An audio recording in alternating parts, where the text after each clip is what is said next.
The first convention I noticed to be used a lot through my summer vids research were the relationship between visuals and lyrics. This was used throughout almost all the videos I covered, as it is an important feature as it signifies a lot of symbolic references to the audience and intertextuality. I saw this especially in Bon Jovi. This was also the case in Burn by Ellie Goulding, as she had candles that linked with the lyric Burn, which was sung a lot and mainly at the chorus. Dolly Parton also did this in 9 till 5. When it said working 9 till 5, she had people running to work. The star treatment is used to single out the star. The star is singled out by the shot variety and shots always reverting back to them. This is a common with all the research that I have done. It is mainly in the videos such as Katherine Jenkins and Burn by Ellie Goulding.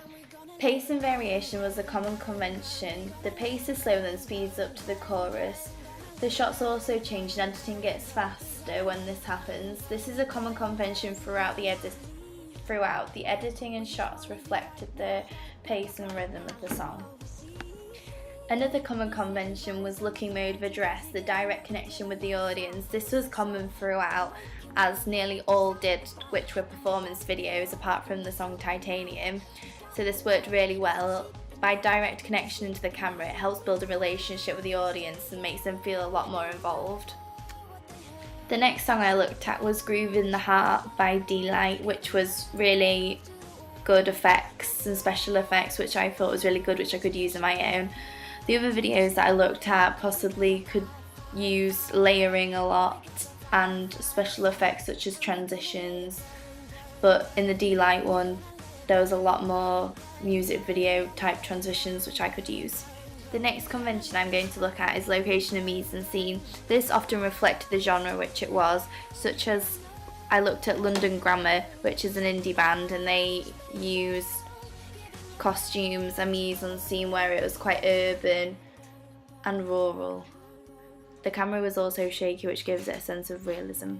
The next convention I'm going to look at is male gaze. The male gaze aspect was used in many of the videos I looked at, such as Ellie Goulding, Dolly Parton and Katherine Jenkins, as they all contain women wearing revealing clothing. This is the Laura Mulvey theory. This is used to attract both audience and perhaps what the male audience wouldn't listen to. The next convention that I've looked at is performance and narrative. This was in every video that I looked at. The first one that I looked at was Bon Jovi. This was a full performance video. Ellie Goulding was both, and it was a non-linear, so it had elements of narrative. Dolly Parton had both, and it had elements of narrative, so this was non-linear as well. Katherine Jenkins was a full performance video, and David Guetta Titanium was a linear narrative, and it had a strong narrative to it. The last point I'm going to cover is shot variety. This was a convention which was very different in each of the genres that I looked at, partly because of the year they were made and because of the genre it was, such as the dance Titanium was a lot faster and had a lot more shot variety than Dolly Parton. So that was just a summary of what I've learnt over summer by researching the different genres.